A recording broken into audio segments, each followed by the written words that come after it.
네, 2022년 첫 번째 6월의 첫 번째 주일입니다. 6월을 호국 보훈의 달이라고 이렇게 부르는데 자연스럽게 하나님 나라와 관련해서 이렇게 생각하고 교훈을 받았습니다. 국가를 위해서 희생한 사람을 기리고 그 은혜를 보답하자라는 의미로 호국 보훈의 달이다 이렇게 부르고 있습니다. 우리의 시민권은 하늘에 있고 우리가 현재 누리고 있는 그 복음은 누군가의 희생에 의해서 우리에게 전해진 것이다 라는 생각을 하고 마음의 교훈을 받게 됩니다. 생각해보면 우리가 누리고 있는 모든 것이 누군가의 희생에 의해서 이렇게 누리게 된 것이고 또 하늘나라 또 주님하고의 관계, 우리가 소중히 여기는 그 복음도 누군가의 희생에 의해서 우리에게 전해지고 우리가 누리게 된 것입니다. 내가 너희를 사랑한 것과 같이 너희도 서로 사랑하라 라고 이렇게 일깨워 주셨는데 그 주님의 그 사랑이 우리가 현재 누리고 있는 그 모든 것에 있고 또 특별히 복음의 진리 속에 그러한 그 사랑이 전달된 결과로 우리가 그것을 누리고 있다라는 그런 교훈을 받게 됩니다. 반갑습니다. 기도로 시작하겠습니다. 우리 가운데 역사하시는 거룩하신 아버지 하나님, 아무 소망 없었던 저희를 그리스도 예수 안에서 먼저 불러주시고 예수님의 죽음과 부활을 통해 우리의 모든 죄를 용서해 주신 것 주님께 감사 찬양을 드립니다. 이 시간도 주의 은혜를 기억하고 하나님 앞에 말씀 앞에 함께 모였습니다. 주 성령께서 친히 주관하시며 우리의 심령의 역사해 주시기를 주님께 간구합니다.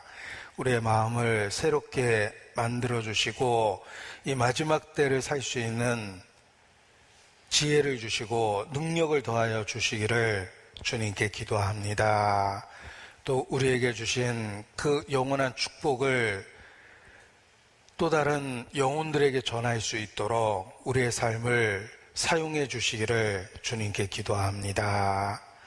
무엇보다 주께서 주신 소중한 가족들, 친척들, 지인들, 그 사랑하는 사람들에게 이 복음을 전할 수 있도록 우리의 마음을 넓혀주시고 그리스도의 열심으로 채워주시기를 주님께 간구합니다.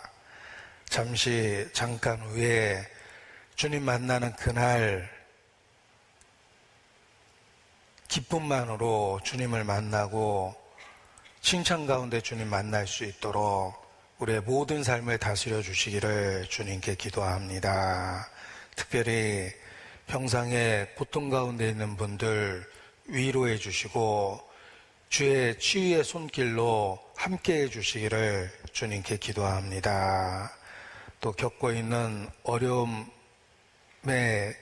주의 위로를 더해 주시고 속히 쉴만한 물가 푸른 초장으로 인도해 주시기를 주님께 간구합니다. 이 시간 말씀 앞에 나온 우리 각 사람을 살펴주시고 살아계신 하나님의 영광만을 나타내 주시옵소서. 주께 모든 것을 의지합니다. 우리의 연약함을 또 우리의 초라함을 주 앞에 고백하며 죽은 자를 살리시는 그 능력을 이 시간 사모하고 기다립니다. 성령께서 모든 것을 주관하여 주시옵소서. 고마우시 우리 구주 예수님 이름으로 기도합니다. 아멘. 네, 성경 요한계시록 3장 찾겠습니다. 요한계시록 3장 1절 말씀부터 함께 보시겠습니다. 요한계시록 3장 1절 말씀부터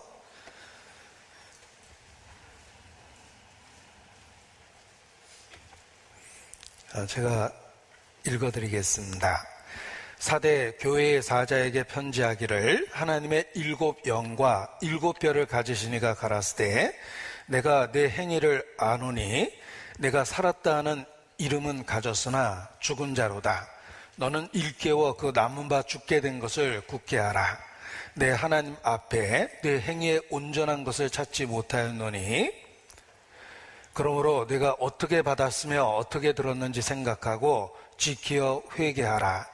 만일 일깨지 아니하면 내가 도적같이 이르리니 어느 시에 내게 임하는지 내가 알지 못하리라. 그러나 사대에 그 옷을 더럽히지 아니한 자 몇 명이 내게 있어 흰 옷을 입고 나와 함께 다니리니 그들은 합당한 자인 영고라. 5절 6절 말씀은 같이 읽겠습니다. 이기는 자는 이와 같이 흰 옷을 입을 것이요 내가 그 이름을 생명책에서 반드시 흐르지 아니하고 그 이름을 내 아버지 앞과 그 천사들 앞에서 시인하리라. 귀 있는 자는 성령이 교회들에게 하시는 말씀을 들을지어다. 마지막 때가 가까우면 가까울수록 요한계시록의 말씀은 우리에게 더욱 큰 유익이 됩니다. 이 계시록의 말씀은 마지막 시대를 일깨우고 우리가 어떻게 살아야 할지를 계속해서 일깨워 주기 때문에 그렇습니다.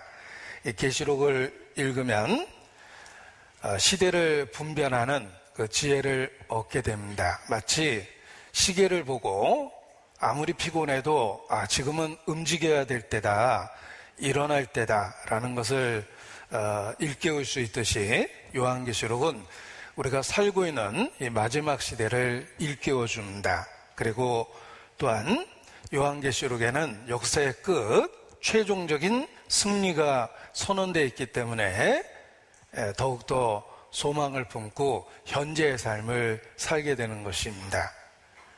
혹 현재 어떤 고난이 있고 어려움이 있다 하더라도 이 모든 것이 최종적 승리를 위한 과정이라는 것을 일깨워서 현재 어려움을 견디게 되는 것입니다. 그래서 이 계시록의 말씀은 읽을수록 마지막 때 더욱더 복이 된다고 이렇게 말할 수 있습니다. 또 주님께서 친히 계시록을 읽는 자에게 복이 있다라고 일깨워 주시고 보증해 주시기도 하셨습니다. 요한계시록 1장 3절 여기 화면을 통해서 보여드리겠습니다. 계시록 1장 3절에 보면 이 예언의 말씀을 읽는 자와 듣는 자들과 그 가운데 기록한 것을 지키는 자들이 복이 있나니 때가 가까움이라. 읽는 자는 단수고 듣는 자들은 복수형입니다. 성경이 기록될 당시에는 책이 귀했기 때문에 누구나 성경을 손에 들고 있을 수는 없었습니다. 따라서 회중의 대표가 그 성경을 읽어줄 수밖에 없었습니다. 그래서 읽는 자 단수로 표현했고 듣는 자들은 다수기 때문에 복수형을 사용한 것입니다. 읽는 자와 듣는 자들과 그 가운데 있는 것을 지키는 자들에게 복이 있다. 하나님 자신이 이 예언의 말씀을 읽으면 읽을수록 틀림없이 복이 될 거라고 보증해 주신 말씀이시기도 합니다. 이 계시록을 이렇게 살펴보면 복이 있다라는 그 표현이 7번이나 나옵니다. 그래서 완전한 축복이 예비되어 있다라는 것도 마음에 생각할 수 있습니다. 시대를 분별할 수 있고 소망을 일깨우며 또 현재의 어려움을 견딜 수 있는 넓은 마음을 갖게 되기 때문에 이 마지막 때를 살고 있는 우리에게 이 계시록의 말씀이 큰 유익이 됩니다. 오늘 본문은 아시아의 7교회에게 주신 말씀 중에 사대교회에게 주신 말씀을 읽었습니다. 요한계시록의 시작은 실제로 있었던 아시아의 7교회에게 주신 말씀으로 시작을 합니다. 아시아라고 이렇게 표현했을 때 현재 우리가 생각하는 그 아시아라기보다는 성경이 기록될 그 시대의 아시아입니다. 지금의 터키 지역을 의미합니다. 그곳에 바울의 전도 여행으로 교회가 시작됐고 교회가 성장하고 있었습니다. 그 아시아에 실제로 있었던 7교회에게 주신 말씀입니다. 이 7이라는 숫자 자체가 완전이라는 의미를 갖고 있기 때문에 모든 교회에게 주신 말씀이다, 이렇게 이해할 수도 있습니다. 7교회의 그 이름을 보통 이렇게 외워보려고 시도하는데 쉽게 외우는 방법 중에 하나는 이제 앞 글자를 따서 전체를 외우는 겁니다. 그래서 7교회가 빌라하고 관련이 있는데 예서, 버두사, 빌라 뭐 이렇게 앞 글자만 따서 외워봅니다. 예배소, 서머나, 버가모, 두아디아, 버두사, 사대, 빌라델피아, 라오디게아, 이렇게 해서 앞 글자를 따서 예서, 버두사, 빌라 이렇게 외워봅니다. 그리고 지도를 놓고 확인해 보면 지금의 터키 지역에 그 지도에 7개의 교회가 있었습니다. 예배속 교회로부터 시작되는데 예배속 교회는 항구 도시입니다. 그래서 바닷가를 끼고 있는 항구 도시입니다. 무역과 교역에 발달했고 재정적인 어떤 그 풍요로움을 누렸고, 그리고 다른 나라의 풍물이 들어오는 곳이기 때문에 이방 종교의 영향을 이렇게 많이 받기도 합니다. 그 예배속 교회로부터 시작해서 시계 방향으로 이렇게 타원을 그리면서 7개의 교회가 있습니다. 그래서 예서, 버두사, 빌라 할 때, 자, 오른손 한번 들어보실까요? 그래서 좌에서 우로 곡선을 한번 그려보십시오. 그러면 7개의 교회의 위치가 이렇게 순서대로 나타납니다. 그래서 예서, 버두사, 빌라 이렇게 7교회가 지리적으로도 그렇게 자리 잡고 있습니다. 그래서 한번 그렇게 외웠더니 이렇게 아마 살아있는 한은 기억할 것 같습니다. 예서, 버두사, 빌라 이렇게 외웠습니다. 그러니까 실제로 있었던 교회에게 각 교회의 상황에 맞게 하나님께서 사도 요한을 통해서 교훈을 주신 것입니다.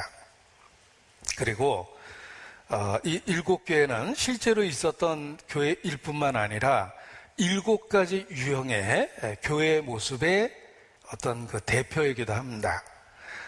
하나님 앞에 7교회의 유형이 있다, 이런 그 교훈으로도 받을 수 있습니다. 그리고 이 7유형이라는 것은 딱 어떤 스타일로 고정된 것이 아니라 뭐 예를 들면 2개의 교회가 섞여 있는 모습일 수도 있고, 심지어 3개, 4개의 교회의 모습이 섞여 있을 수도 있습니다. 아무튼 다양한 유형의 교회를 대표하는 모습으로 기록되어 있기도 합니다. 이 7교회가 7교회의 유형을 나타내며 한 가지 유형이라기보다는 여러 가지 유형이 섞여 있을 수도 있다, 이렇게 말씀을 드렸습니다. 그러면 성경을 읽을 때 더욱더 우리 자신과 관련 짓기가 쉽습니다. 왜냐하면 그렇다면 내가 함께하는 전주교회는 이 7개의 유형 중에 어떤 부분에 해당될까라고 생각해 보면 틀림없이 해당되는 많은 내용들을 발견할 수 있습니다. 어떤 부분은 좀 그런 유형이 좀 강하다, 이런 부분은 우리 안에서 뭐 거의 없다, 이렇게 분석할 수도 있겠지만 분명한 것은 교회 안에 있는 여러 모습을 7개의 모습을 통해서 나타내주고 있다는 것입니다. 따라서 단지 역사적인 기록으로 다른 사람의 이야기로 성경을 읽는 것이 아니라 현재 내가 함께하는 교회의 모습과 연관해서 교훈을 얻을 수 있고, 또 경고의 말씀을 우리 자신에게 주는 경고로 받아들일 수 있는 것입니다. 나아가 교회에게 주신 말씀일 뿐만 아니라 교회의 한 일원으로 우리가 존재하기 때문에 우리 개인에게 주신 말씀으로도 적용할 수 있습니다. 그래서 하나님의 말씀은 기록된 시대를 초월해서 지금도 살아있고 역사하는 그런 말씀이 되는 것입니다. 그래서 저도 이 7교회 말씀을 읽을 때마다 그렇다면 내가 함께하는 우리 교회의 모습은 어디에 해당될까? 그리고 그 교회 구성원인 나에게 이 말씀이 어떤 의미가 있을까? 이렇게 생각하면서 더 관심을 갖고 자세히 성경을 읽게 됩니다. 남의 이야기로 읽는 것이 아니라 내 자신과 관련해서 읽기 때문에 더 주의를 기울여서 말씀을 읽게 되는 것입니다. 그리고 이 7개의 모습은 예언적 의미를 함께 갖고 있습니다. 역사 속에서 나타날 교회 시대의 모습에 대한 예언이다. 이렇게 볼 수 있습니다. 그래서 많은 그리스도인이 그러한 해석에 공감하기 때문에 아마도 그러한 해석도 틀림없이 들어보셨을 겁니다. 자, 예서, 버두사, 빌라 이렇게 7개의 모습을 외웠는데 교회 역사를 공부해 보면 그 교회 역사의 흐름이 있습니다. 초대교회라고 일컬어지는 사도시대의 교회가 있었고 사도들에게 직접 배운 속사도교회라고 일컬어지는 초대교회 이후에 성장한 교회의 모습이 있습니다.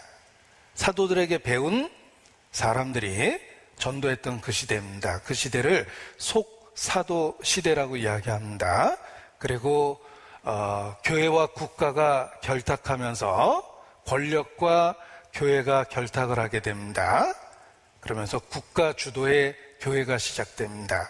그리고 권력과 결탁한 교회는 곧 타락하게 되며 중세 카톨릭 시대가 카톨릭 전성 시대가 열립니다.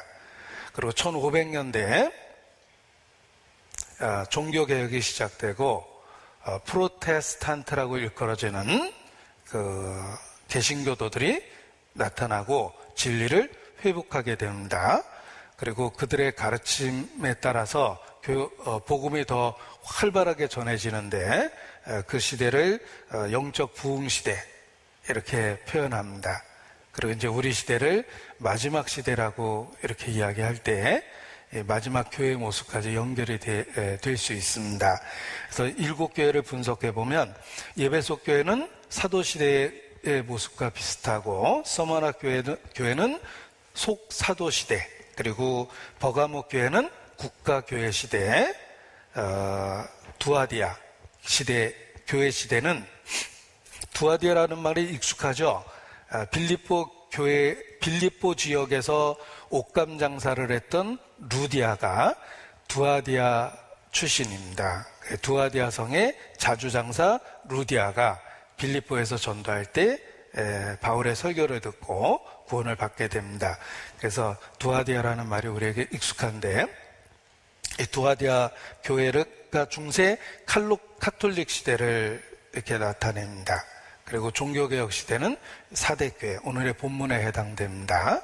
지난번에 루터에 대한 이야기를 드렸는데 그 루터가 활동했던 그 시대가 7교회 모습에서 찾는다면 사대교회의 모습이다라는 것입니다.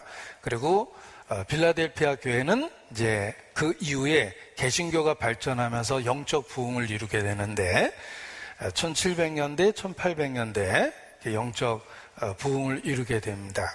그때 활동했던 분들의 이름을 우리가 많이 듣게 되는데 조나단 에드워드라든지 또 요한 웨슬레라든지 찰스 펄전이라든지 이런 분들이 활동했던 시대가 1700년대, 1800년대입니다.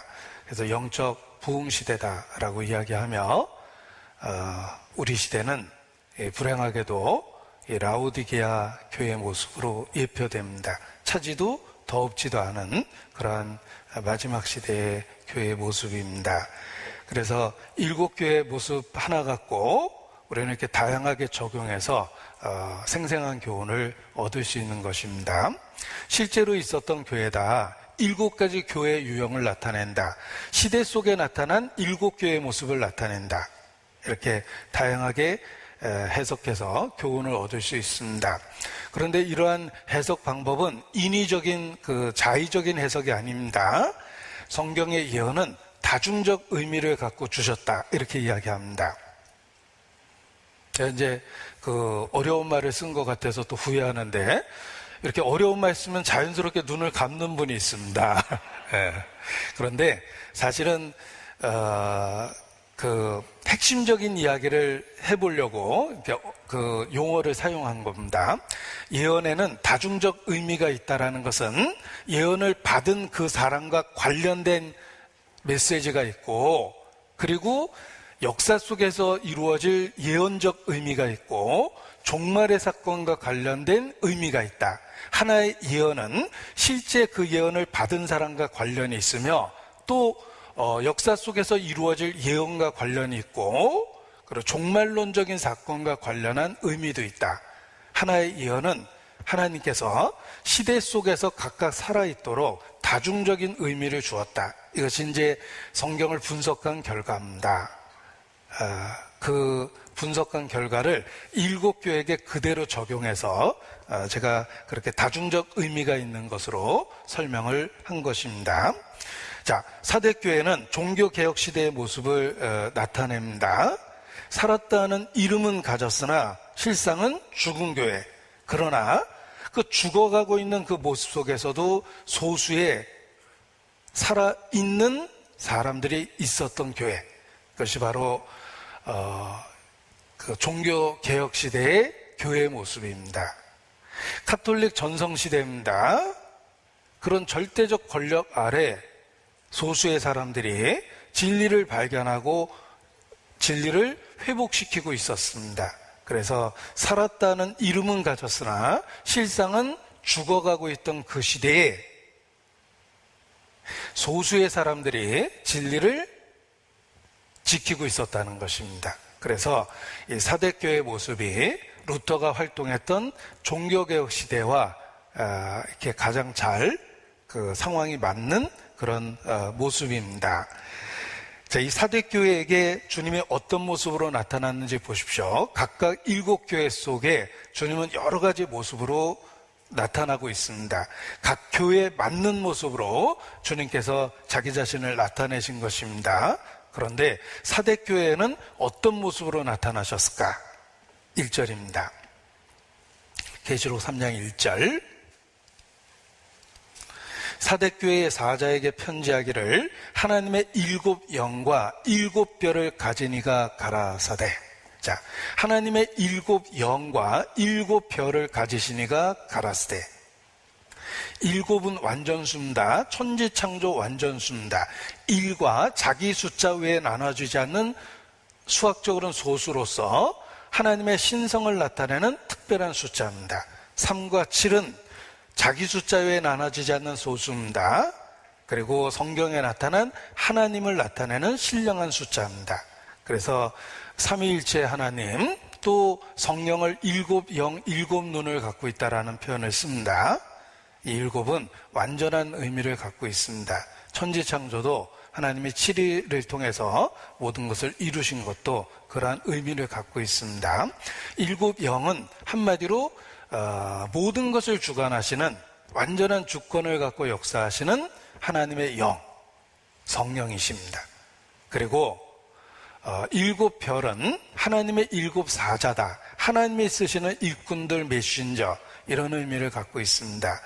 그래서 어떤 영어 번역에는 그냥 엔젤, 이렇게 하나님의 일꾼을 나타내니까 천사라고 번역하기도 하고, 또 단순한 천사라는 의미 이상을 갖고 있기 때문에 메신저라는 그런 포괄적인 의미를 갖게 번역도 합니다. 7 별은 하나님이 사용하시는 일꾼들의 모습입니다. 이 사대교회에 나타난 주님의 모습은 7 영과 7 별을 가지신 분입니다. 한마디로 성령으로 역사하시며 자신의 일꾼을 통해서 역사하시는 하나님의 모습입니다. 소수의 남은 자들이 진리를 지키고 흰옷을 입고 있었습니다. 올바른 교회를 분별하기 위해서는 성령이 역사하시고 하나님의 일꾼, 하나님이 쓰시는 사람이 있는 그 교회에 통해서 주님께서 말씀하신다, 이런 뜻입니다. 그래서 일곱 영과 일곱 별을 가지신 이가 가라스데라는 말은 올바른 교회를 분별해야 되는데, 올바른 교회는 성령이 역사하시고 하나님이 쓰시는 사람들이 있고 그 가운데 주님이 말씀하신다는 뜻입니다. 그래서 하나님 앞에 올바른 교회에 있어야 된다는 것을 그 사대교회에 나타난 모습으로 표현해 주신 것입니다. 진리를 위해서 희생하고 진리를 사랑하고 그 진리를 위해서 자신의 모든 것을 희생하는 하나님의 사람들이 있습니다. 그리고 그 반면에 빛이 있고 어둠이 있듯이 진리를 사용하고 이용하는 사람들도 있습니다. 그래서 참된 교회를 분별하고 참된 일꾼을 분별하는 것이 하나님 앞에 아주 중요한 것입니다. 그래서 사대교회 그 시대에는 일곱 영과 일곱 별을 가지신 이가 가라스데, 이렇게 표현해 주신 것입니다. 성령이 역사하시고 하나님이 쓰시는 사람들이 활동하는 그곳, 올바른 교회를 분별해야 된다라는 것을 일깨워 주신 것입니다. 정치적인 표현인 것 같아서 제가 사용하기 망설여지는데, 노사모라는 이런 모임이 있습니다. 노무현 대통령을 사모하는 사람들의 모임. 그래서 노사모가 있는데, 사실 말은 노사모지만 노무현 대통령을 사모하는 사람들의 모임도 있고 노무현 대통령을 사용하는 사람들의 모임도 있습니다. 예. 한 단어를 바꿨는데 뜻이 전혀 달라지죠. 예. 주사모도 있습니다. 주님을 사모하는 사람들의 모임도 있고 주님을 사용하는 사람들의 모임도 있습니다.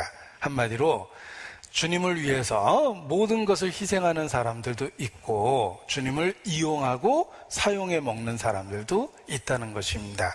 교회가 그렇습니다. 교회는 주님을 사모하는 사람들의 모임입니다. 주사모죠.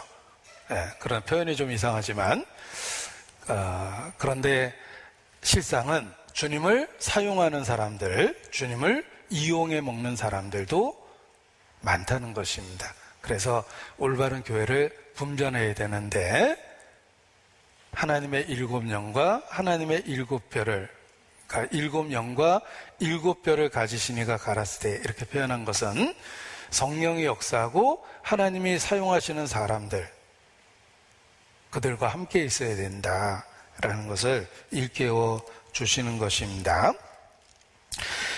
이 일곱 교회의 모습을 읽다 보면 이렇게 반복되는 단어이기 때문에 자연히 눈에 띄는 단어가 있는데 어떤 단어가 반복되는지 보겠습니다. 계시록 2장 2절입니다.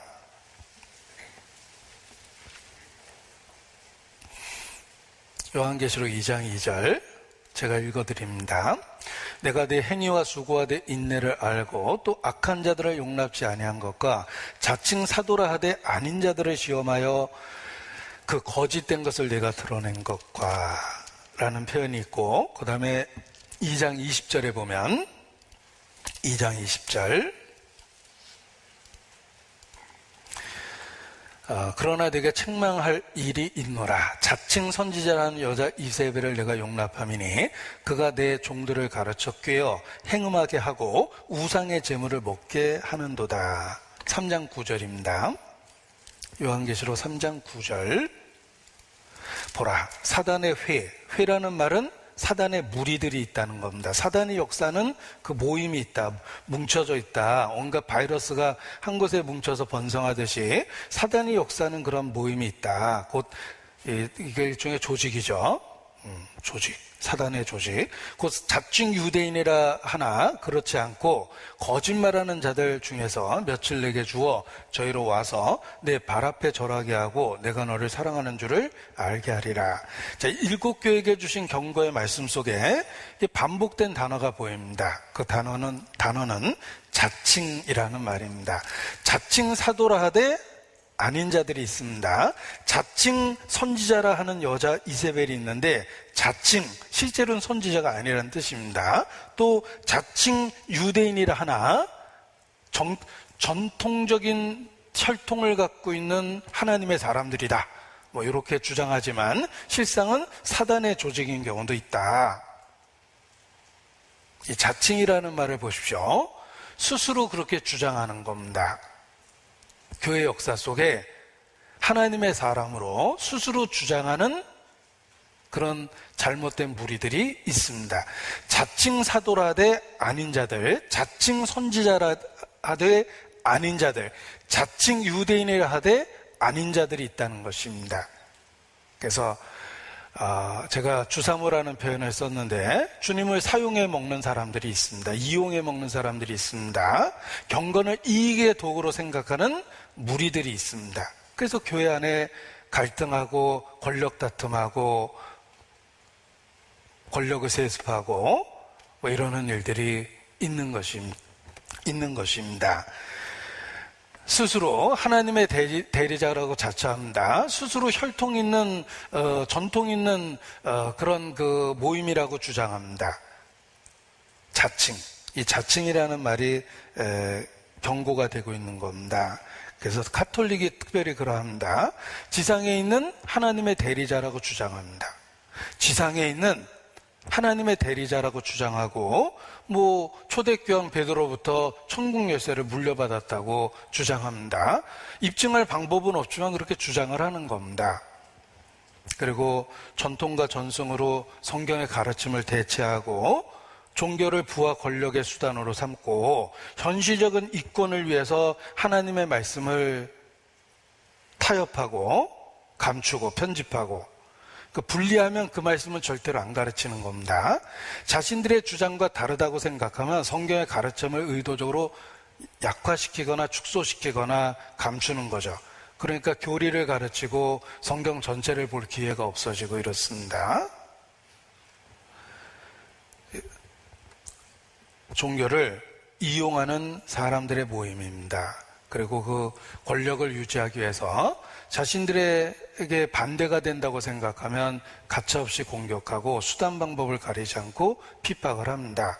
그래서 교회 역사 속에서 신앙 때문에 죽은 순교자가 6천만 명이나 되는 숫자가 나온 겁니다. 자칭이라는 말을 기억하십시오. 그렇게 주장하고 있지만 사실과 다른 많은 그런 사단의 회에 종교적 조직이 있다, 이런 경고입니다. 그래서 정말 7영과 7별을 가지시니가 가라스 때라는 말처럼 성령의 역사하고 하나님이 쓰시는 일꾼들이 있는 올바른 교회를 분별하고 찾는 것이 마땅한 것입니다. 잘못된 교회의 모습이 사대교회의 모습을 통해 나타납니다. 살았다는 이름은 가졌지만 실상은 죽어있는 교회. 겉모습은 화려하고 탄탄한 조직이 있고 재정적인 풍성함이 있지만 실상은 진리로부터 멀어진 죽어가는 교회가 있다는 것입니다. 원래 올바른 교회의 모습은 죽은 자 같으나 살아있는 교회가 올바른 교회의 모습인데, 잘못된 교회의 모습은 살아있는 것처럼 보이지만 실상은 죽어가는 교회. 이게 이제 잘못된 교회의 모습입니다. 이 계시록에 표시하고 고린도 후서 6장 9절을 보겠습니다. 고린도 후서 6장 9절입니다.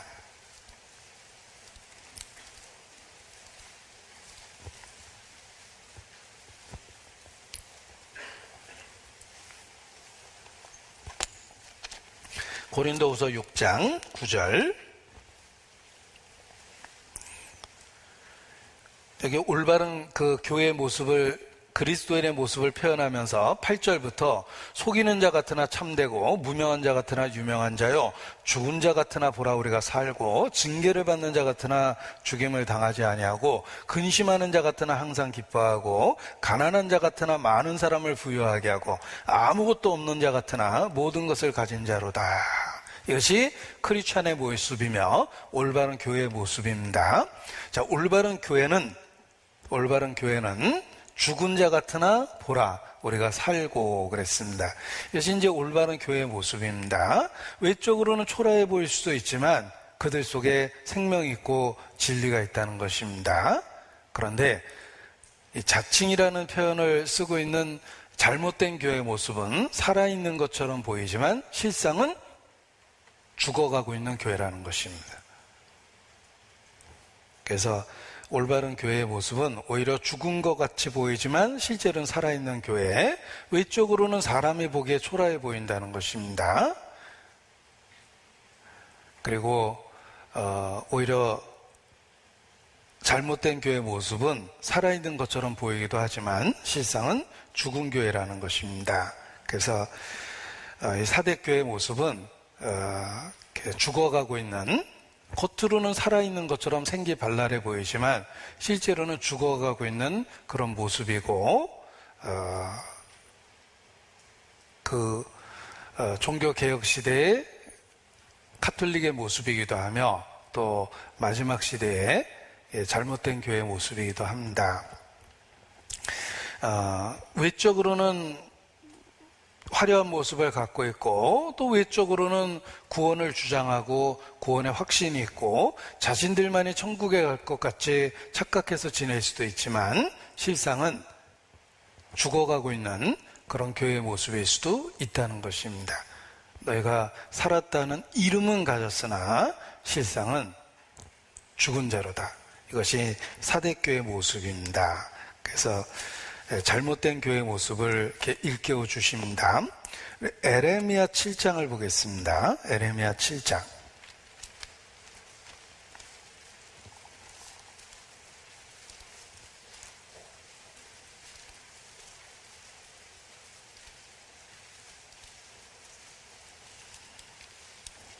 (8절) 에레미야가 활동했던 시대에는 북이스라엘은 이미 먼저 망했고 남유다도 바벨론의 위협을 받으며 국가가 곧 망할 위기 속에 있었습니다. 그럼에도 불구하고 그 시대의 사람들은 자기 만족에 빠졌습니다. 그리고 그야말로 종교를 이용해서 거짓 평안함을 누렸습니다. 그 시대에 기록된 말씀입니다. 에레미야 7장 8절부터 제가 읽어드립니다. 너희가 무익한 거짓말을 의뢰하는도다. 너희가 도적질하며 살인하며 간음하며 거짓 맹세하며 바알에게 분향하며 너희가 알지 못하는 다른 신들을 좇으면서, 이것은 그들의 삶의 모습입니다. 안 믿는 사람들의 삶의 모습이 이렇게 표현될 것입니다. 믿지 않는 사람들의 삶의 방식입니다. 라이프 스타일입니다. 그냥 수단 방법 가리지 않고 그렇게 사는 겁니다. 그러면서 내 이름으로 일컬음을 받는 이 집에 들어와서 내 앞에 서서 말하기를 우리가 구원을 얻었나이다 하느냐, 이는 이 모든 가증한 일을 행하려 함이로라. 실제의 삶은 이방인처럼 그대로 살고 있습니다. 그런데 하나님의 전에 서서 하나님의 사람이라고 주장하고 구원함을 얻었다고 주장을 합니다. 이것이 남유다가 멸망하기 직전 그들의 모습입니다. 에레미야가 활동했던 시대의 모습이며 멸망하기 직전의 그들의 모습처럼 멸망하기 직전에 잘못된 상태의 모습이기도 합니다. 그래서 일상에 안 믿는 사람처럼 일상의 삶을 살면서 교회 와서는 구원을 받았다고 스스로 그렇게 생각하고 위로를 받는 겁니다. 그래서 9절의 모습은 그들의 삶의 모습이고 10절의 모습은 그들이 성전 안에 와서 주장하는 모습입니다. 그러니까 삶의 모습은 그냥 그대로 이방인인데 스스로 생각하기를 그래도 자신이 구원은 받았다고 왜 이렇게 생각하는 겁니다. 그것이 역사 속에서 에레미야 그 시대의 모습이었고 또 루터가 종교개혁을 시작하던 그 타락한 그 시대의 교회의 모습이며 또 어떤 의미에서는 우리가 혹 하나님 앞에 잘못되면 그와 같은 모습을 갖고 있다는 것입니다. 구원을 안 받았기 때문에 삶이 안 변하는 경우도 있지만 또 어떤 사람은 실제로 구원을 받았지만 삶의 모습은 죽은 자처럼 사는 경우도 혹 있습니다. 성경에 잠자는 자라는 표현은 외적으로는 죽은 자와 똑같다는 것입니다. 이렇게 잠자는 사진이 어떨 때는 참 평화롭고 보기 좋고 또 애기 사진 같은 경우는 참 그 편안한 모습이고 그렇기 때문에 이렇게 사랑스럽게 잠자는 모습을 보게 되는데 한편으로는 섬뜩할 때가 있습니다. 왜냐하면 죽은 사람의 모습이나 잠자는 사람의 모습이나 사진을 찍어 놓으면 구별이 안 되기 때문에 그렇습니다. 영적으로도 그렇습니다. 구원을 안 받았기 때문에 전혀 삶이 안 변하는 경우가 대부분이겠지만 혹 어떤 사람은 구원을 받았음에도 불구하고 실제의 삶은 잠자는 자처럼 그대로 그런 모습으로 지낼 수도 있다는 겁니다. 고린도 교회가 그러했습니다. 고린도 교회입니다. 바울은 애정을 갖고 그들에게 가장 긴 편지를 남겨주었습니다. 바울이 가장 긴 편지를 쓴 것은 고린도 성도들을 위해서입니다. 고린도 성도들은 바울을 비난하고 바울의 사도권을 갖고 논쟁했고 바울에게 상처 준 사람들입니다. 바울에 의해서 전도되었음에도 불구하고 바울을 공격하고 비난했던 사람들입니다. 바울은 그들에게 큰 애정을 갖고 가장 긴 편지를 구구절절 썼습니다. 그리스도 안에서 스승은 많지만 아비는 많지 않다. 내가 아비의 심정으로 너희에게 이런 말을 하는 거다. 그냥 너희에게 선생 노릇하려고 이 말하는 게 아니라 내가 정말 아버지 같은 애정을 갖고 너희에게 이 말을 하는 거다. 그렇게 구구절절 고린도 전후서를 써주었습니다. 그런데 고린도 교회의 모습은 아주 합당치 않은 그런 모습을 갖고 있습니다. 이 고린도 교회가 어떤 상황인지 이해하기 위해서 몇 구절 한번 이렇게 화면을 통해서 제가 보여드리겠습니다. 고린도전서 1장 5절에 보면 이는 너희가 그 안에서 모든 일, 곧 모든 구변과 모든 지식의 풍족함으로 그리스도의 증거가 너희 중에 경고케 되어 너희가 모든 은사의 부족함이 없이 우리 주 예수 그리스도의 나타나심을 기다립니다. 자, 그들은 구변, 말도 잘했습니다. 모든 지식에 풍족했습니다. 그들은 똑똑했습니다. 지식도 넘칩니다. 그리고 그리스도의 증거도 그들에게 풍성하게 있었고 은사의 부족이 없었어요. 그럼에도 불구하고 고린도 교회는 합당치 않은 모습을 계속 보입니다.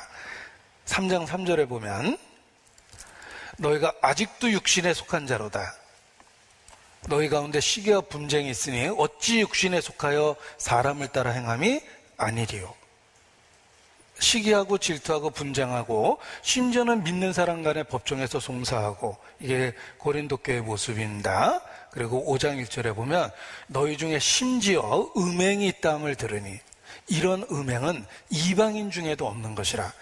안 믿는 사람도 그런 짓 안 한다. 그런데 너희 중에 그런 음행까지 있다니 이게 고린도 교회의 모습입니다. 고린도 교회입니다. 그들이 교회라는 걸 부정하진 않았지만 그들의 행실이 잘못됐기 때문에 바울은 눈물로 고린도 전후서를 쓴 겁니다. 저희가 하나님을 시인하나 행위로는 부인하니 가증한 자여 복종치 아니하는 자여 모든 선한 일을 버리는 자라. 일락을 좋아하는 이는 살았으나 죽었느니라. 죽은 행실을 갖고 있는 그런 교회의 모습도 있다는 것입니다. 이 야고보 사도도 행함이 없는 믿음은 죽은 것이라는 말을 역설합니다. 아, 허탄한 사람아, 행함이 없는 믿음이 죽은 것인 줄 알지 못하느냐. 그냥 신앙이 이론에만 있고 지식에만 있고 관념에만 있고 실제의 삶에는 전혀 안 나타나는 겁니다. 어떤 분이 이렇게 자영업을 하고 있었는데 그 신방을 갔는데 교회에서 왔고 목사라 그러니까 같이 일하는 분이 깜짝 놀라시더라고요. 사장님 교회 다니셨어요? 사장님 교회 다니셨어요? 라고 그러는데 같이 정말 하루 종일 시간을 보내고 있는 그 종업원이 사장님이 교회 다닌지도 모른 거예요. 아, 사장님 교회 다니셨어요? 예. 그래서 제가 웃으면서 그 언중유골이라고 그러죠. 뼈 있는 말을 했습니다. 예.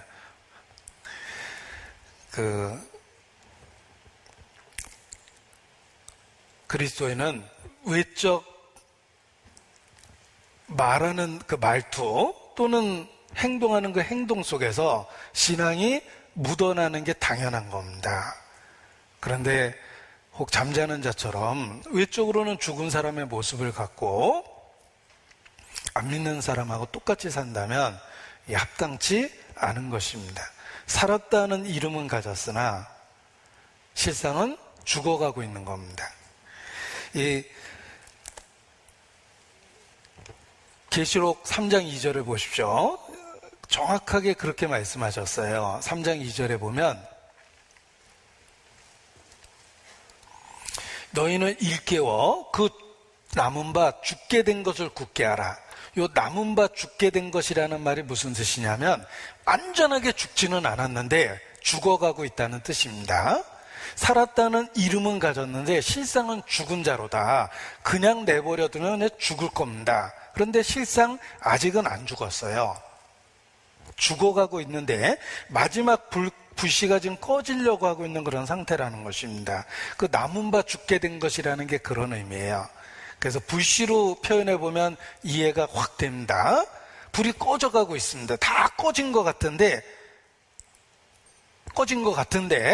거기다가 막 바람을 불어넣고 그러면 불이 다시 확 살아나는 경우가 있습니다. 그 이유는 그 죽은 그 꺼진 재 속에 아직도 힘이 하나마 열기와 불씨가 남아있기 때문에 다시 바람을 불어넣으니까 불이 확 일어난 겁니다. 사대교회가 그런 모습입니다. 그냥 딱 죽은 것 같은 모습입니다. 그런데 잘 들여다보니까 남은 바 죽게 된 것이 있습니다. 아직은 불씨가 남아있습니다. 그러나 곧 꺼져가고 있어요. 보면은 꼭 꺼질 것 같습니다. 영적으로 그런 모습입니다. 그래서 우리가 잘못 생활을 하면 이 딱 사대교회 모습이 됩니다. 구원을 안 받았기 때문에 끝까지 안 변하거나 복음적인 교회에 있음에도 불구하고 아니면 혹시 고린도 교회처럼 교회라고 일컬어지고 있기는 있지만 이방인도 안 하는 행동까지 할 정도로 타락되어 있거나 그런 모습이라는 겁니다. 그래서 이 사대교회에게 주신 말씀이 우리 모두에게 경고가 될 수밖에 없습니다. 혹 우리의 모습도 이방인하고 거의 똑같은지 죽어가고 있는 건 아닌지 자기 자신을 살펴볼 필요가 있습니다. 성경은 경고합니다. 일락을 좋아하는 자는 살아있으나 죽은 자입니다. 그래서 작은 그 쾌락, 즐거움, 순간의 만족 때문에 주님하고의 관계와 사귐을 흐려버리는 거예요. 수시로 외면해버리는 겁니다. 주님과 대면한 상태에서 고개를 돌려버리는 거예요. 삶이 죽어버립니다. 일락을 좋아하는 이는 살았으나 죽었다고 말씀하십니다. 행함이 없는 믿음은 죽은 것이라고 그랬는데 우리 삶 속에서 외적인 순종이 없어지는 순간 우리의 신앙의 생명력이 죽어가는 겁니다. 불꽃으로 비유하면 딱 맞습니다. 활발했던 불길이 사라지고 이제 불씨 몇 개만 남아있는 것처럼 그런 상태가 됩니다. 너희가 육신대로 살면 반드시 죽을 것이로되 영으로서 몸의 행실을 죽이면 살리라. 그냥 본성대로 그대로 살면 살았다는 이름은 가졌으나 실상은 죽어가고 있는 그런 모습이 됩니다. 그리고 방치하면 정말 죽는 거예요. 구원을 받았다 안 받았다라는 OX 치자는 문제가 아닙니다. 삶이 안 믿는 사람하고 똑같이 되고 어떤 신앙적인 상태가 하나님 앞에 안 믿는 사람하고 똑같은 상태가 되는 겁니다. 그게 이제 올바르지 않은 그런 모습입니다. 사대교의 모습이고 고린도교의 모습 속에 그런 모습이 들어있었고, 또 개인적으로 우리 신앙이 병들고 죽어가면 지식적으로는 구원에 대한 이야기를 분명히 말할 수 있지만 또 나름 은사도 갖고 있다고 생각할 수 있지만 실제 삶의 모습은 안 믿는 사람처럼, 진리가 없는 사람처럼, 하나님 없는 사람의 삶의 모습하고 똑같은 모습이 돼서 살게 된다는 뜻입니다. 그래서 특별히 이 마지막 때 시대를 살고 있는 우리에게, 이 사대교에게 주신 말씀이 교훈이 되고 책망이 되고 경고가 되는 거라고 생각합니다. 영으로 육의 행실을 죽이면 살리라. 이게 신앙생활입니다. 우리의 삶은 끊임없이 자기 십자가를 지는 자기 부정의 삶입니다. 그래서 그리스도인이 그리스도인처럼 보이는 거예요. 다른 사람의 눈에. 영으로 육의 행실을 죽이면서 살기 때문에 그리스도인이라는 캐릭터가 그 사람 모습 속에 나타납니다. 그런데 그냥 본성에 묻혀서 살면 살았다는 이름은 가졌으나 실상은 죽어가고 있는 자가 되는 것입니다. 그리고 그냥 놔두면 죽습니다. 안 믿는 사람하고 똑같이 돼버리는 거예요.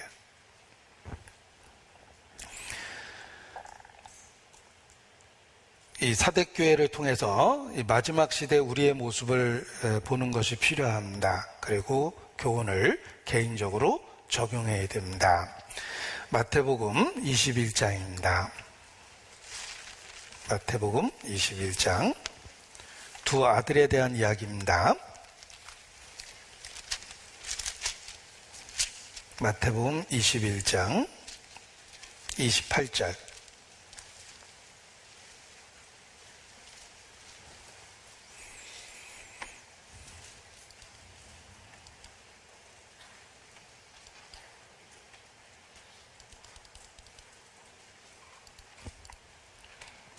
그러나 너희 생각에는 어떠하뇨? 한 사람이 두 아들이 있는데 맏아들에게 가서 이르되 오늘 포도원에 가서 일하라 하니 대답하여 가로되 아버지여 가겠소이다 하더니 가지 아니하고 둘째 아들에게 가서 또 이같이 말하니 대답하여 가로되 실소이다 하더니 그 후에 뉘우치고 갔으니 그 둘 중에 누가 아비의 뜻대로 하였느뇨? 가로되 둘째 아들이니이다. 예수께서 저에게 이르시되 내가 진실로 너에게 이르노니 세리들과 창기들이 너희보다 먼저 하나님의 나라에 들어가리라. 너희 생각에는 어떠하뇨? 한 사람이 두 아들이 있는데 생각해 보십시오. 큰아들은 오늘 포도원에 가서 일하라 라고 얘기하니까 대답은 확실하게 합니다. 예, 알겠습니다. 예, 아버지. 대답 화끈하게 했죠? 그리고 가지 않습니다. 둘째 아들은 싫습니다. 망설이지도 않고 싫다고 그럽니다. 그런데 생각해 보니까 자기가 해야 될 일일 것 같아요. 그래서 실소이다 하더니 그 후에 뉘우치고 갔다. 그렇다면 누가 아비의 뜻대로 하였느뇨? 누가 아비의 뜻대로 대답하였느뇨? 그러면 큰아들이죠. 근데 누가 아비의 뜻대로 대답했냐라고 물어본 게 아니라 누가 아비의 뜻대로 하였느뇨? 둘째 아들입니다. 결과적으로 간 거는 둘째 아들이기 때문에 그렇습니다. 자, 우리 신앙생활도 그렇습니다. 말은 확실하게 할 수 있어요. 말은 바울처럼, 베드로처럼, 사랑 많은 요한처럼 할 수 있습니다. 그런데 실제 삶의 모습이 중요한 겁니다. 이 두 아들의 상황을 그림으로 그렸는데 제가 그 그림 보고 이렇게 한 번 보고 기억에서 안 지워집니다. 큰 아들은 누워서 아버지 쳐다보지도 않으면서 대답만 해요. 예, 갈게요. 그러고 누워 있습니다. 둘째 아들은 쟁기를 잡고 얼굴이 구겨져 있어요. 실소이다 잉잉 그러고 가는 모습이에요. 근데 그 그림이 정말 한 번 보고 마음에 같이 새겨졌습니다. 누워서 가겠소이다 하는 큰아들은 아버지가 보면 더 화가 날 겁니다. 말이나 하지 말지 자식아 그러겠죠. 예. 둘째 아들의 모습이 옳은 거예요. 우리 본성은 죄성이 있습니다. 우리 본성은 육신을 갖고 있는 한 부정적인 말과 생각을 할 수밖에 없어요. 하나님과 원수된 상태가 내 안에 아직 있습니다. 싫은 건 싫은 거죠. 그런데 생각해보면 가야 되는 거예요. 그런데 우리의 신앙이 병이 들면 딱 큰 아들처럼 합니다. 지식적으로도 완전하고 이론적으로 완전하고 외적인 표현은 좋은 말은 다 갖다 씁니다. 그런데 실제의 삶은 그냥 이방인이에요. 그게 무슨 그리스도인입니까? 차라리 둘째 아들이 되는 게 낫습니다. 우리의 죄성은 내 안에 있는 그 본성은 하나님 말씀에 꼭 어깃장을 놓습니다. 그래서 내 안에 죄가 있다는 걸 아는 거예요. 그런데 주님하고의 관계와 사귐, 주님이 내게 주신 그 은혜를 기억하면 뉘우쳐 가게 돼요. 가야 되는 거예요. 그것이 은혜를 받은 사람의 모습입니다. 이 둘째 아들의 모습 속에 은혜를 받은 그리스도인의 모습이 들어있어요. 본성은 싫지만 주님께 받은 은혜를 생각하면 뉘우쳐 가게 되는 겁니다. 그래서 우리의 신앙생활의 모습이, 저는 그 둘째 아들을 그려놓은 그림이 생각이 나요. 인상 팍 쓰면서 실소이다 많은 가고 있어요. 아무튼 몸은. 네, 그게 맞습니다. 우리 본성은 항상 진리에 대해서 거부하고 어깃장을 놓지만 주님이 먼저 주신 은혜를 기억하면 우리를 강권해서 움직이게 하는 겁니다. 이 사대교의 모습을 보십시오. 살았다는 이름은 가졌지만 실상은 죽은 자입니다. 죽어가고 있습니다. 마찬가지로 우리의 잘못된 어떤 신앙 상태에 대한 그림처럼 느껴집니다. 살았다는 이름은 가진 것처럼 외적으로는 흠이 없을 수 있어요. 사람 보기에도 모범적이고 완전해 보일 수도 있습니다. 좋은 평판을 얻을 수도 있어요. 그런데 실상은 하나님 보시기에는 죽어가고 있는 모습일 수도 있습니다. 우리 자신의 모습이 그럴 수도 있어요. 외적으로는 사람들 보기에는 평판도 좋고 훌륭하고 그럴듯해 보입니다. 그런데 실상은 하나님 앞에 신앙이 죽어가고 있는 모습일 수도 있습니다. 외적으로는 할 일은 다 하고 있어요. 그냥 교회 안에서 원래 하던 일이거든요. 너무 익숙하고. 그러니까 그냥 하던 일은 다 하고 있지만 주님을 향한 친밀함이나 열정은 잃어버린 지 오래예요. 그냥 단지 오랫동안 하던 일이기 때문에 그냥 그 일을 습관적으로 하고 있는 거예요. 그리고 자기의 마음을 살펴보면 예전과 같은 주님에 대한 열정은 없어요. 외적으로는 똑같습니다. 그런데 자기만 잘 알아요. 자기 자신의 상태를 자기는 잘 알게 됩니다. 살았다는 이름은 가졌으나 실상은 죽어가고 있는 모습일 수도 있다는 것입니다. 그래서 입술로는 주님을 존경하지만, 사랑하지만 실제 삶에서는 그렇지 않은 경우도 있습니다. 또 외적인 모양은 갖출 수 있지만, 경건의 모양은 있지만 경건의 능력이 없다라는 말처럼 모양은 억지로 갖고 있는데 그걸 지탱해 줄 만한 경건, 주님과의 친밀함이 없으니까 경건의 능력은 없는 상태에서 유지하는 경우도 있습니다. 그래서 우리의 잘못된 모습이 또 이 책망하신 말씀 속에 나타나기 때문에 우리 자신을 돌아볼 필요가 있습니다. 살았다는 이름은 가졌으나 실상은 죽어가고 있는 겁니다. 외적으로는 아무 문제가 없는데 내적으로는 신앙에 병이 든 거예요. 그런 상태일 수도 있기 때문에 우리 자신을 돌아봐야 됩니다. 자, 그런데 희망은 있습니다. 주님은 그렇다고 버리지 않으셨어요. 사대교회에게 말씀하고 계십니다.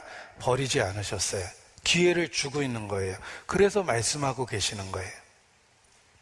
정말 주님이 버리셨다면 주님은 침묵하십니다. 그런데 아직 사대교회에게 말씀하고 계세요. 그것은 희망이 있고 주님이 버리지 않으셨다는 뜻입니다. 그래서 여기 사대교회에게 어떤 말씀을 주시는지 보십시오. 계시록 3장 2절.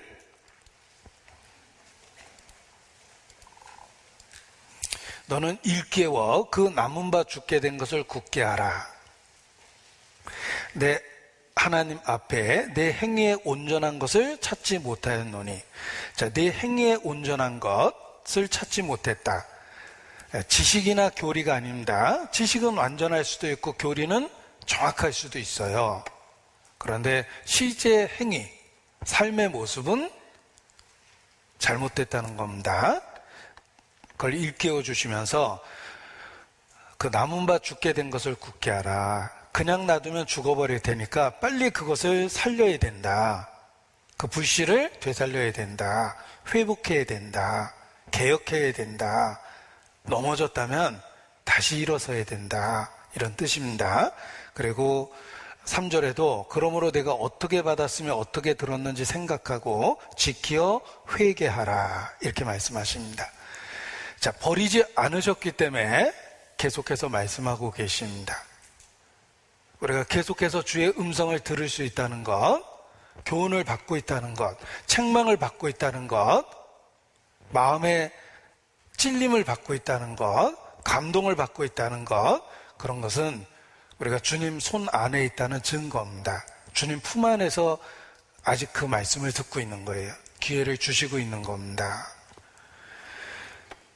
2장 21절에 보면 그런 표현이 있습니다. 주님이 기회를 주고 계시는 거예요. 요한계시록 2장 21절 말씀은 같이 읽겠습니다.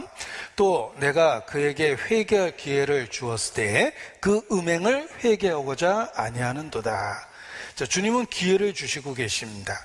그래서 끊임없이 잘못된 건 잘못됐다고 이야기하시고 교훈을 주시고 때로 찔림을 주고 책망을 주고 감동을 주고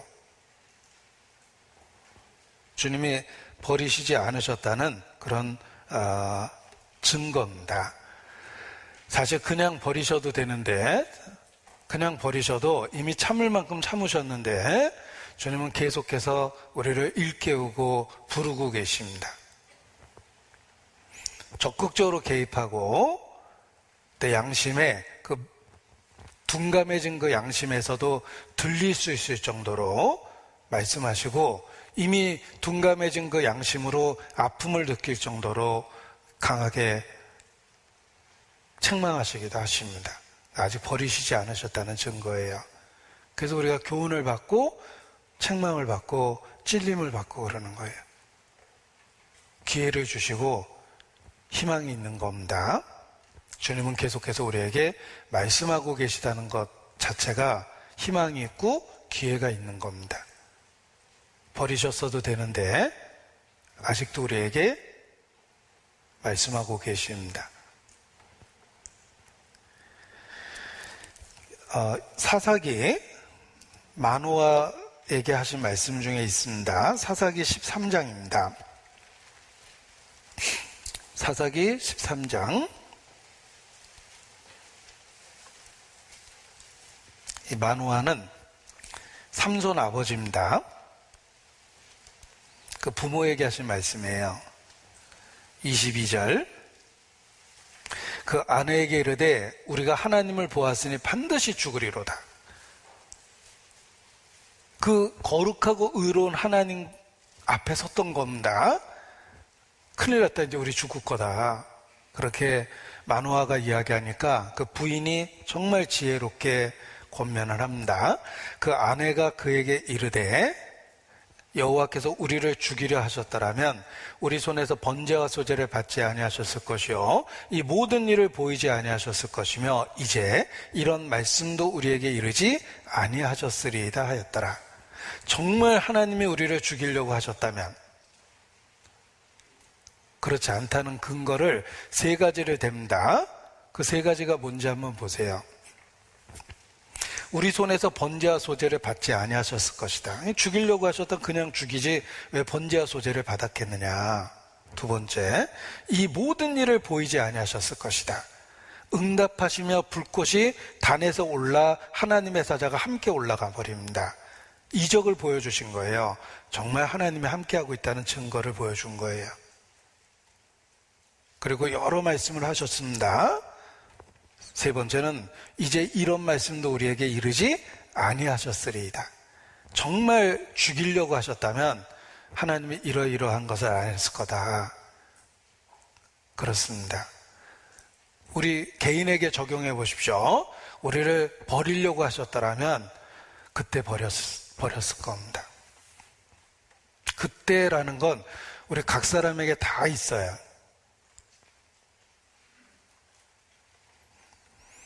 주님으로부터 너무 의도적으로 멀어졌던 그때가 있습니다.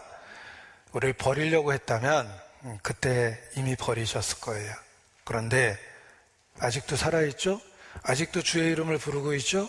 아직도 하나님의 말씀을 들으면 책망이 되고 찔리죠? 뭔가 변화가 필요하다는 걸 공감하시죠?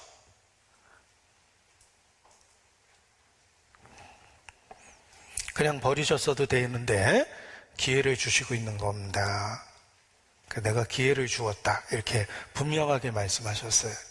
희망이 있습니다. 그래서 우리에게 교훈해 주고 계시는 겁니다. 오늘 말씀 제목을 기사회생의 기로에 서다, 이렇게 제목을 붙였는데 어려운 말이 두 개나 들어있어서 망설였습니다. 기사회생이라는 말 자체가 참 어렵죠. 죽을 뻔하다가 살아나다, 뭐 이런 뜻이 기사회생입니다. 기로라는 말은 순 우리말로 갈림길이에요. 어떤 길을 선택하느냐에 따라 결과가 달라지는 그 앞에 있다는 게 기로에 서다, 이런 뜻입니다. 이 마지막 때를 살아가는 우리는 기사회생의 갈림길에 서 있는 겁니다. 죽느냐 사느냐, 그냥 그대로 죽은 행실을 계속하다가 그렇게 죽어갈 것인지, 아니면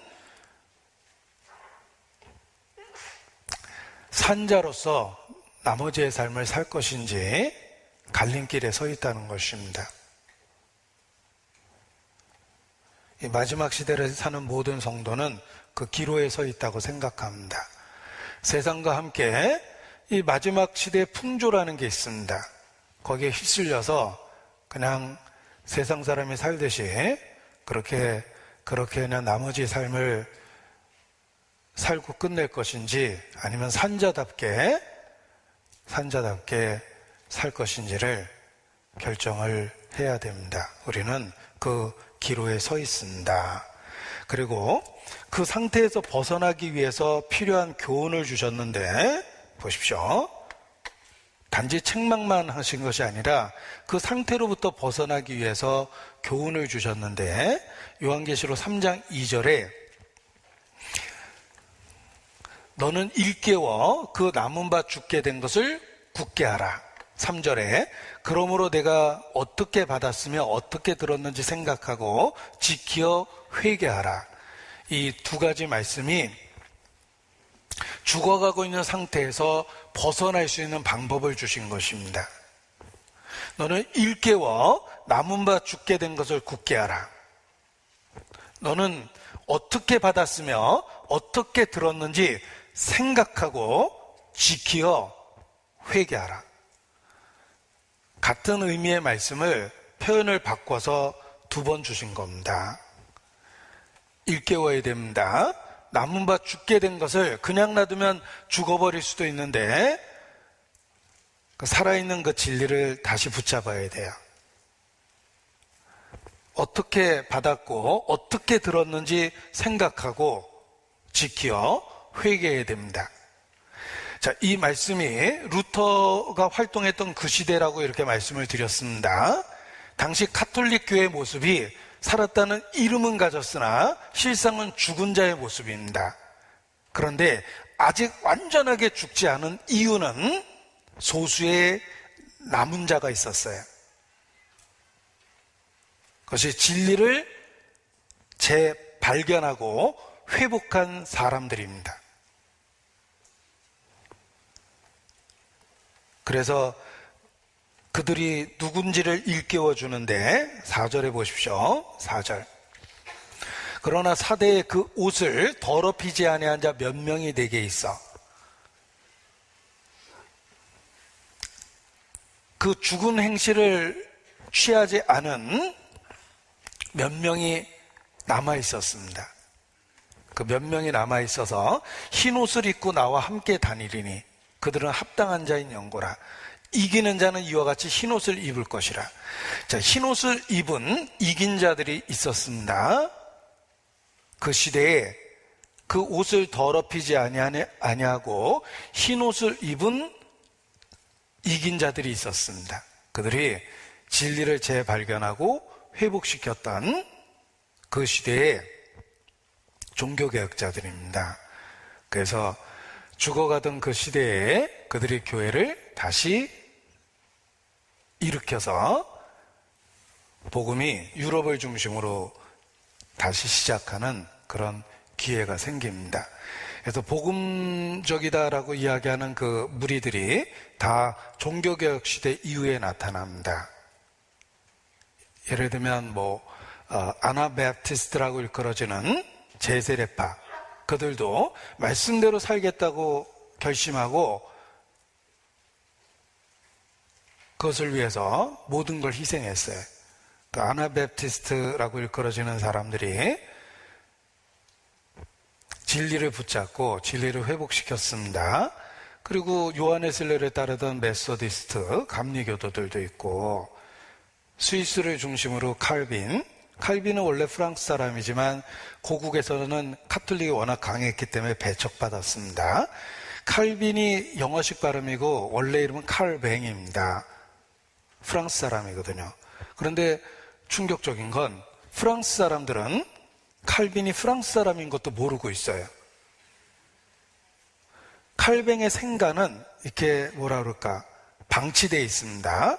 그 동네 사람도 잘 모른대요. 그래서 칼빈의 생가를 방문한 사람들이 그 동네 사람한테 물어보면 자기들끼리 물어보는데 그런 곳도 있었어? 막 이렇게 할 정도로 한마디로 국가적으로 냉대받고 있는 거예요. 이 칼빈이 스위스를 중심으로 신앙을 회복시키고 그리고 복음적인 무리들이 많이 나타납니다. 우리 역사 속에서 배우는 모라비안 교도라든지 진리를 회복한 사람들이 생기는 거예요. 이 죽어가던 불빛을 그때 되살려 놓은 겁니다. 어떻게 받았으며 어떻게 들었는지 생각하라고 그랬죠. 자, 우리는 복음을 전도 받은 거예요. 하나님은 전도에 미련한 것으로 믿는 자들을 구원하길 기뻐하시며 창세로 감추었던 그 영원한 것들을 전도로서 나타내십니다. 전도는 외부로부터 왔다는 뜻이에요. 자생한 게 아닙니다. 누군가가 전해준 거예요. 우리 지금 현재 한국에서 잘 자라는 어떤 농사 품종이 실제로는 외래산인 경우가 있습니다. 한국에선 그런 품종이 없었는데 외국에서 와서 한국에서 정착된 품종이 있습니다. 복음이 그렇습니다. 복음은 전도된 거예요. 그냥 놔두면 절대 듣지 못합니다. 누군가가 전해준 거예요. 처음부터 전했던 그 진리를 그들은 일깨운 겁니다. 내가 어떻게 받았는지 어떻게 들었는지 생각하라고 그랬죠. 예. 어떤 교주의 창작품이 아니라 전해들은 처음의 진리라는 뜻입니다. 그것을 그들은 되살려냈어요. 그래서 초대교회의 그 복음을, 예수님이 전했던 그 복음, 예수님께 배운 사람들이 전해줬던 그 복음을 그대로 되살려서 종교개혁 이후에 개신교라고 일컬어지는 그런 그 진리를 믿는 사람들이 나타나고 복음을 전하기 시작했던 것입니다. 그래서 우리에게까지 전달이 된 겁니다. 그래서 이 회복하는 방법은 어떻게 받았으면 어떻게 들었는지 생각하라고 그랬죠. 그러니까 처음에 전해졌던 그 복음을 되살려야 돼요. 처음에 전해졌던 복음을 어떻게 확인하겠습니까? Back to the Bible. 성경으로 돌아가는 겁니다. Back to the Bible. 처음부터 전해졌던 복음은 성경에 있습니다. 그러니까 우리가 성경을 소중히 여기고 성경을 배우는데 시간을 투자하고 그러는 겁니다. 내가 믿고 있는 진리가 성경을 통해서 확인되고 확증되어야 됩니다. 처음부터 들었던 진리는 성경에 있습니다. 그리고 교회 역사를 배워보면 그 처음부터 들었던 진리를 보존한 그 흐름이 있습니다. 지난번에 그 강물에다 비유해서 물은 노천으로 흐르는 강물이 있고 지하로 흐르는 지하수가 있다. 강물은 오염돼도 지하수는 잘 오염되지 않듯이 외적으로 드러난 기독교 역사는 타락돼도 핍박받은 소수의 역사는 진리를 갖고 유지되고 있다. 이렇게 표현을 드렸는데 교회 역사를 봐도 그 진리가 지하수처럼 흘러왔다는 걸 발견할 수 있습니다. 진리를 위해서 목숨을 건 사람들은 우리가 믿고 있는 복음과 똑같은 고백 속에서 기꺼이 죽음을 맞이합니다. 자신의 죽음을 통해서 이것이 진리라는 걸 명확하게 증거한 겁니다. 그런데 그 진리를 이용해 먹는 사람들의 삶 속에는 복음이 없어요.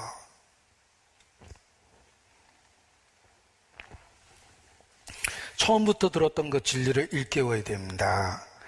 그런데 지금은 이게 정통을 자부하는 그 개신교 교단 안에도 그 진리가 화석화되어 있다라는 표현처럼 있기는 있는데 실제 삶에 아무런 영향을 주지 못합니다.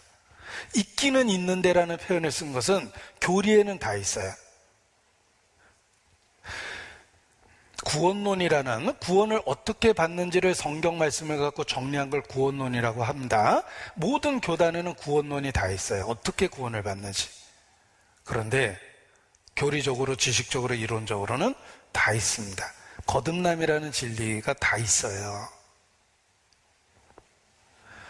그래서 감리교도도 1738년 5월 24일 요한에슬가 회심한 것을 중요시 여기고 감리교 창립 예배일이라고 이렇게 이야기를 합니다. 그날 요한에슬레가 거듭났기 때문입니다. 또 성결교도 사중복음이라고 해서 중생, 성결, 신유, 재림. 첫 번째 중생이 나왔죠. 거듭남을 가장 소중히 여겼던 모임이기도 합니다. 우리 주변에 많은 순복음에도 삼박자 구원 오중복음이라고 있는데 오중복음 안에도 틀림없이 그 들어있을 거예요. 오중복음도 중생, 성령 충만, 신유, 축복, 재림 이렇게 핵심적인 진리 5가지를 이렇게 추린 겁니다. 첫 번째가 중생이잖아요. 거듭남. 그러니까 교리적으로는 다 있다는 겁니다. 그런데 화석화되어 있다는 말처럼 실제 삶에는 경험해보지 못한 거예요. 누구든지 그리스도 예수 안에 있으면 보라 새로운 피조물이라 그랬는데 보라 새로운 피조물이라 그냥 이론이고 지식이니까 삶이 안 변하는 거예요. 성경은 새로운 피조물이 된다고 그랬는데 이론과 지식으로만 생각하니까 문답을 하면 구원받은 것 같은데 실제의 삶에는 변화가 없는 겁니다. 그래서 생각하고 지키어 회개하라. 태도를 바꿔야 돼요. 우리 자신이 정말 성경적인 크리스찬인지를 확인하고 확증해야 됩니다. 우리 내비게이션 켜놓고 낯선 곳을 찾아갑니다. 한 번 보고 가는 게 아닙니다. 끊임없는 갈래길이 있기 때문에 도착할 때까지는 내비게이션을 켜놔야 돼요. 성경이 그렇습니다. 구원에 대한 진리가 그렇습니다. 한 번 듣고 끝나는 게 아니에요. 정말 위험한 겁니다. 동서남북의 방향만 잡은 거예요. 서울로 가야 되는데 어디로 가야 되지? 동서남북 중에 하나 딱 정확하게 잡았습니다. 전주에서 서울 가려면 북으로 가야 돼요. 그러나 그 북으로 가야 된다라는 방향성만 갖고 서울에 못 갑니다. 구체적으로 목적지에 도착하려면 내비게이션을 도착할 때까지 켜야 돼요. 복음이 그렇습니다. 구원에 대한 진리가 그렇습니다. 너무 단순한 복음을 갖고 방향성만 갖고 그걸로 끝나면 안 됩니다. 우리 매일의 삶에서 내비게이션처럼 방향성을 일깨우고 내가 있어야 될 위치에 있는지 잘못된 길로 가고 있는지 아닌지 끊임없이 검증하면서 가야지만 궁극적으로 원하는 곳에 도착하는 겁니다. 그래서 성경을 구원받을 때 한 번 보는 게 아니라 우리가 평생을 보고 있는 거예요. 그 방향성을 갖고 올바로 가기 위해서 그게 일깨우는 것이며 굳게 하는 것입니다. 그리고 그 진리에 맞게 회개해야 돼요. 회개라는 말은 삶의 태도를 바꾸는 겁니다. 삶의 방법과 방식을 바꾸는 겁니다. 사도 요한에게 와서 세례 요한이 회개하라고 외쳤습니다. 회개하라, 천국이 가까이 왔다. 사람들이 와서 물어봅니다. 회개하라. 우리가 어떻게 해야 됩니까?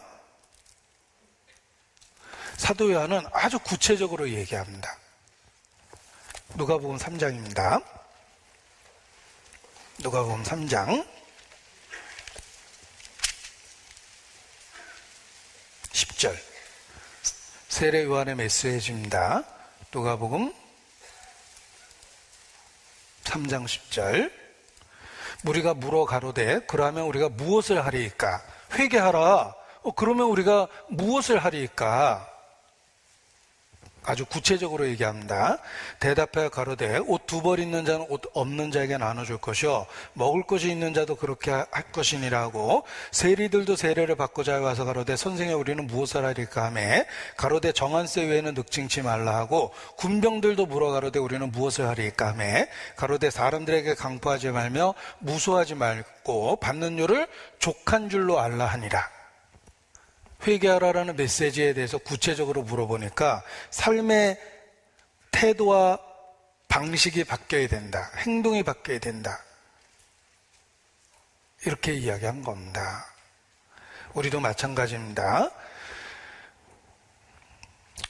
그리스도 예수 안에서 하나님은 나의 아버지입니다.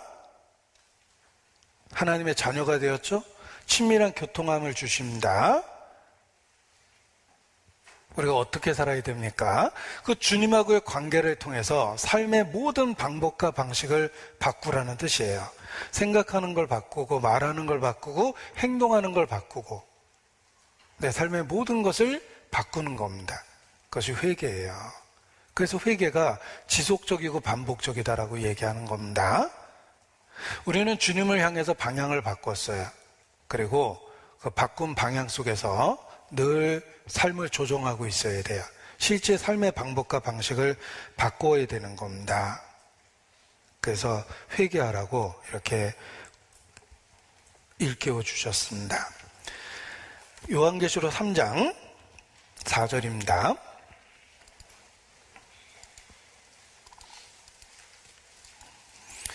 사대에 그 옷을 더럽히지 아니한 자 몇 명이 내게 있어 흰 옷을 입고 나와 함께 다니리니 그들이 이긴 자입니다.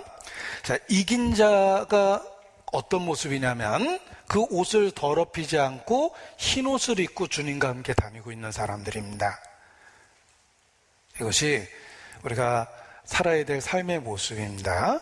자, 이긴 자, 그들이 옷을 더럽히지 않고 흰 옷을 입고 주님과 함께 다니고 있었습니다. 그게 남은 자 몇 명이에요. 우리가 그 속에 속해야 됩니다. 이름만 갖고 죽어가고 있는 사람에게 속하든지 일깨워 흰옷을 입고 주님과 함께 다니고 있는 몇 명에 속하든지 기로에 서 있는 거예요. 여기 이기는 자라는 표현은 성경에 명확한 답이 있습니다. 누가 이긴 자입니까? 요한 1서 5장 4절 5절입니다.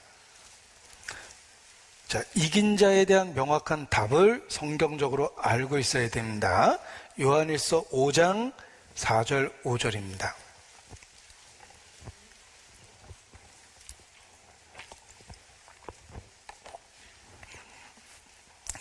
이단의 교주들은 자기들이 다 이긴 자라고 이렇게 주장합니다. 14만 4천 얘기하고 자기들이 거기에 속해 있다고 그러는데 성경적으로 이긴 자는 여기 분명합니다. 4절 5절 같이 읽죠. 대저 하나님께로서 난 자마다 세상을 이기느니라. 세상을 이긴 이김은 이것이니 우리의 믿음이니라. 예수께서 하나님의 아들이심을 믿는 자가 아니면 세상을 이기는 자가 누구뇨? 자, 하나님께로서 난 자, 진리의 말씀으로 나오셨습니다. 말씀으로 거듭난 사람들이 있습니다. 믿음으로 거듭났습니다. 누가 믿음으로 거듭났냐면 예수께서 하나님의 아들심을 믿는 자가 믿음으로 거듭났어요. 하나님께로부터 난 자입니다. 이긴 자입니다. 그리스도인입니다. 거듭난 그리스도인이에요. 이 거듭난 그리스도인은 흰 옷을 입고 있습니다. 그 흰옷이라는 것이 어떻게 만들어진 흰옷인지를 보십시오. 요한계시록 7장 14절입니다. 외워야 될 필요가 있다고 생각하는데 요한계시록 7장 14절 같이 읽죠. 내가 가로되 내 주여 당신이 알리이다 하니 그가 나더러 이르되 이는 큰 환난에서 나오는 자들인데 어린 양의 피에 그 옷을 씻어 희게 하였느니라. 자, 우리가 흰 옷을 입을 수 있는 유일한 방법입니다. 어린 양의 피에 씻어야지만 흰 옷이 돼요. 이게 피에 씻는다라는 표현이 강렬하잖아요. 그 강렬한 표현을 쓰신 거예요. 피에 씻으면 하나님 보기에 희게 됩니다. 우리는 어린 양의 피에 씻어야 돼요. 그것이 흰 옷을 입은 사람이에요. 그리스도의 속죄 사역을 의지해야 됩니다. 예수께서 하나님의 아들이심을 믿는 자가 이긴 자입니다. 예수님은 하나님의 아들이십니다. 하나님의 육체를 갖고 이 땅에 오셨습니다. 그 어린 양의 피에 육체를 갖고 이 땅에 오신 하나님, 그 어린 양의 피에 옷을 씻는 거예요. 이 피에 옷을 씻어 희게 됐다는 표현이 강렬하잖아요. 한 번 들으면 잊지 못하게 하신 거예요. 우리가 이기는 자는 예수께서 하나님의 아들이심을 믿는 것입니다. 예수님이 누군지 정확하게 아셔야 돼요. 그리고 흰 옷을 입었다는 말은 어린 양의 피에 씻은 거예요. 예수 그리스도의 구속의 사역을 의지하고 하나님 앞에 선 자입니다. 그들이 죽어가는 교회의 남은 자들이에요. 자, 어린 양의 피에 씻어 희게 됐다는 말을 생각해 보십시오. 내가 죄인을 부르러 왔다. 그 죄인을 위해서 어린 양이 피를 흘렸어요. 내가 그리스도인이라는 말은 하나님 앞에 그렇게 죽어야 될 죄인이라는 걸 인정한 겁니다. 그래서 믿은 거예요. 그래서 희게 됐습니다. 자, 이 평범한 말이 주는 위로가 있습니다. 나는 십자가에 끔찍하게 죽어야 될 죄인입니다. 그래서 십자가를 믿은 거예요. 우리가 사람들에게는 자기의 보잘것없는 선을 과장하고 좋은 사람인 것처럼 보이려고 노력을 합니다. 그게 본능이에요. 사람들에게 보이려고 구제하고 기도하고 선을 행하죠. 더 이상 그럴 필요 없어요. 우리는 그리스도인입니다. 내가 죄인이라는 걸 하나님 앞에 철저하게 인정한 거예요. 좋은 사람인 것처럼 그렇게 자신을 포장할 필요가 없습니다. 내가 얼마나 형편없는지 고백하고 살면 돼요. 왜냐하면 그래서 나는 그리스도를 믿거든요.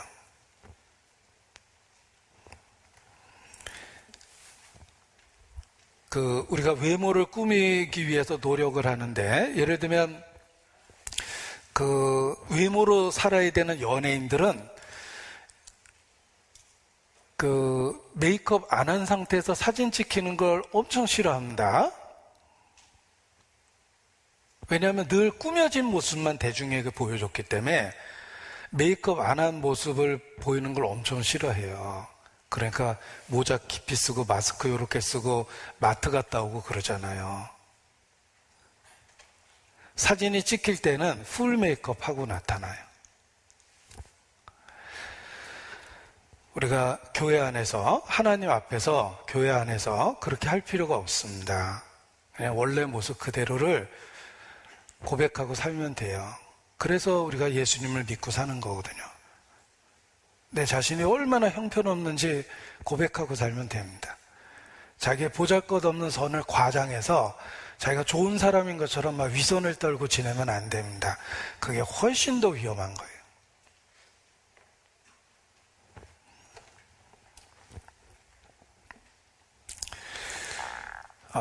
제가 정말 이 한 주간에 마음에 교훈을 받았던 구절이 있습니다. 베드로는 예수님을 3번이나 부인했는데 예수님은 이미 알고 있었어요. 내가 오늘 나를 3번 부인할 거다. 그걸 미리 말씀해 주신 이유는 난 알고 있지만 너를 사랑한 거다 라는 고백을 한 거예요.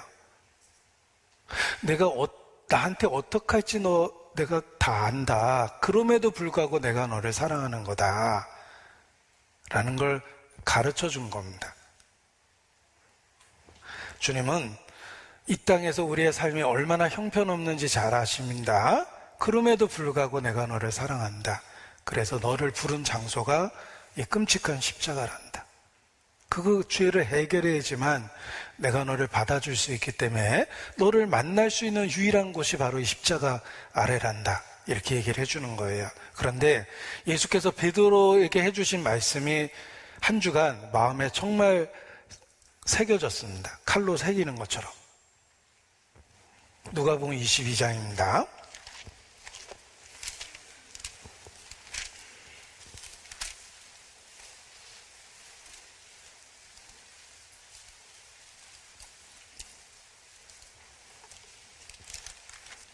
누가복음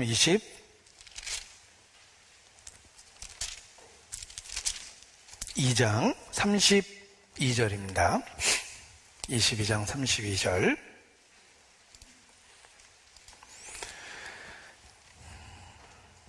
그러나 내가 너를 위하여 내 믿음이 떨어지지 않기를 기도하였느니 너는 돌이킨 후에 내 형제를 굳게 하라. 자, 내 믿음이 떨어지지 않기를 위하여 내가 기도했다.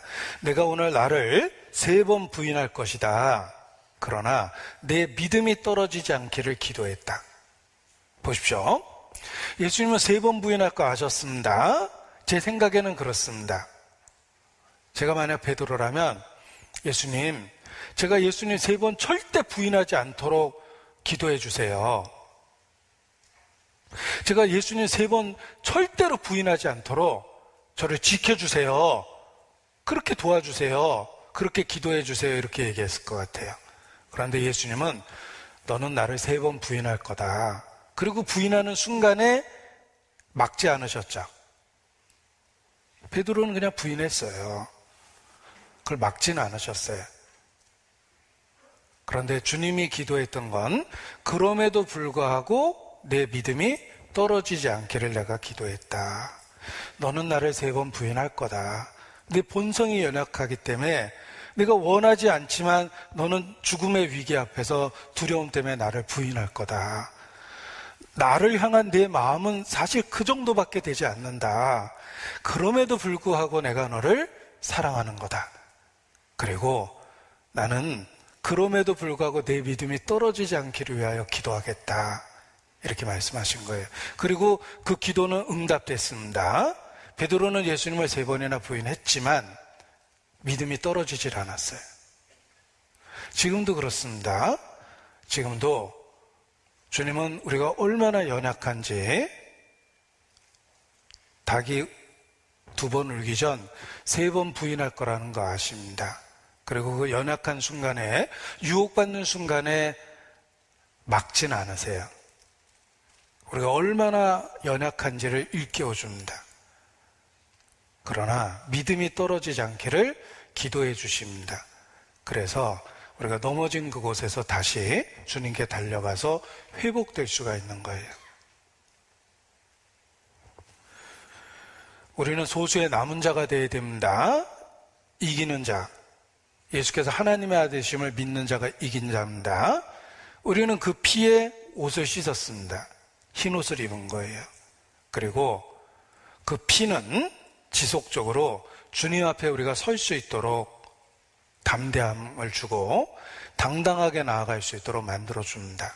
어떤 상황에서든지. 베드로가 예수님을 3번이나 부인한 상황 속에서도 주의 이름을 부를 수 있었던 이유는 그게 구속의 사역의 결과예요. 십자가의 사역의 결과입니다. 마찬가지입니다.